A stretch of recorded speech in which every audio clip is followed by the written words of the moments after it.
कृष्णा। आप सभी साधकों को दिवाली की बहुत बहुत शुभकामनाएं। क्योंकि सभी को व्हाट्सएप पे तो नहीं, सभी को तो जवाब नहीं दे सकते, लेकिन वीडियो के माध्यम से दे सकते हैं। सभी को दिवाली के, आपके और आपके परिवार को, बच्चों को, सभी को शुभकामनाएं। आशीर्वाद कि अगला एक वर्ष जो है आपका, इसमें आप उन्नति करें। जो भी सुख समृद्धि चाहते हैं या इसके लिए जो मेहनत कर रहे हैं, चाहे साधना के साथ या बिना साधना के भी, सभी को उन्नति प्राप्त हो। तो आप जानकारी देना चाहते हैं कि जो लक्ष्मी पूजन का समय है वो शाम 6:15 बजे से लेके रात के 10:13 तक लगातार है। कभी भी आप कर सकते हैं, चाहे दुकान में पूजन कर रहे हो, चाहे घर में पूजन कर रहे हो, इस समय में सभी लोग कर सकते हैं। एक बात का विशेष ध्यान रखना कि इस रात को सोया नहीं जाता। जो दिवाली की रात्रि होती है इसमें सोया नहीं जाता, क्योंकि जो माता लक्ष्मी होती हैं वो असंख्य रूप लेकर यानी कि जितने भी लोग लक्ष्मी पूजन करते हैं सभी के यहाँ आती हैं। वो निश्चित है कि आती ही है, बगैर साधना किए। जब आप साधना करते हैं, किसी भी देवी शक्ति के लिए जाप करते हैं, तब वो आती हैं। लेकिन दिवाली की रात ऐसी होती है जब बगैर किसी बड़ी साधना के भी माता लक्ष्मी जो होती हैं वो सभी के घर में आती हैं और देखते हैं कि आप किस तरह से पूजन पाठ कर रहे हैं।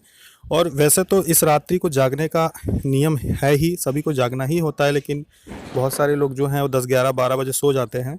लेकिन ऐसा नहीं करना चाहिए। रात्रि को बच्चे भले सो जाए पर बड़े लोगों को जागना चाहिए। अगर आपने उनकी स्थापना की है तो जागना चाहिए, जिससे कि जब आशीर्वाद देने आती हैं, क्योंकि आशीर्वाद देने का जो समय होता है, जो देवी शक्तियाँ आती हैं, वो रात 11 बजे से लेकर सुबह 4 बजे के बीच का होता है। 4 बजे के बाद नहीं, 4 बजे से पहले पहले। तो इतने समय तक तो जागना ही चाहिए, जिससे कि देवी शक्ति कभी भी किसी भी समय आपके घर में प्रवेश करे तो आप उस समय जाग रहे हो, ना कि सो रहे हो।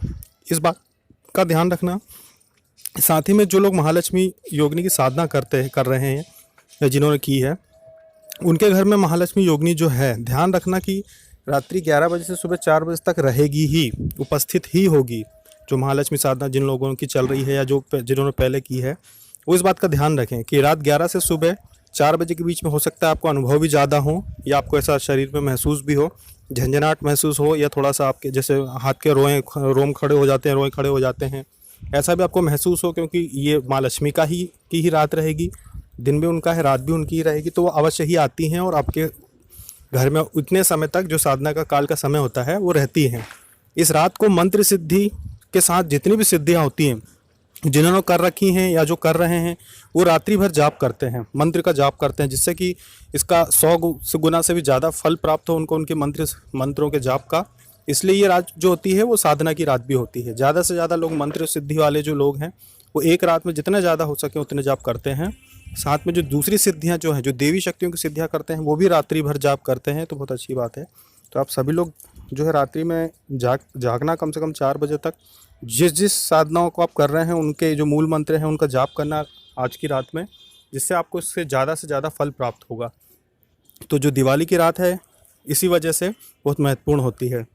कुछ दिन से स्वास्थ्य ठीक न होने की वजह से इस विषय में ज़्यादा वीडियो नहीं दे पाए, लेकिन अब जो भी ये लोग ये वीडियो देख लेंगे वो इस बात का ध्यान रखें कि जो भी आपके जितने भी मूल मंत्र हैं, जैसे आपने 2 साधनाएँ की थी तो दोनों के ही मूल मंत्र आप 2-2 घंटे जाप कर सकते हैं।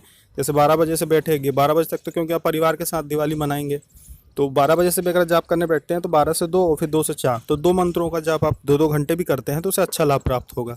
साथ में जो हवन है पूजन के समय, अगर आप चाहें तो 10-11 आहुति का कर सकते हैं, या फिर आप जो हवन है साथ में आप सुबह कर लेना। जैसे 4 बजे तक अगर कोई जाप करता है तो फिर वो सुबह जाप समाप्ति के बाद हवन कर सकता है, या फिर आप परिवार के साथ जो छोटा सा हवन का हमने विधि में बताया है, एक छोटा सा हवन करना है सभी देवताओं के नाम से, तो वैसा आप कर लेना। और बाकी सुबह भी अलग से कर सकते हैं। तो ऐसे 2 हवन भी आप चाहें तो कर सकते हैं। जय श्री कृष्णा।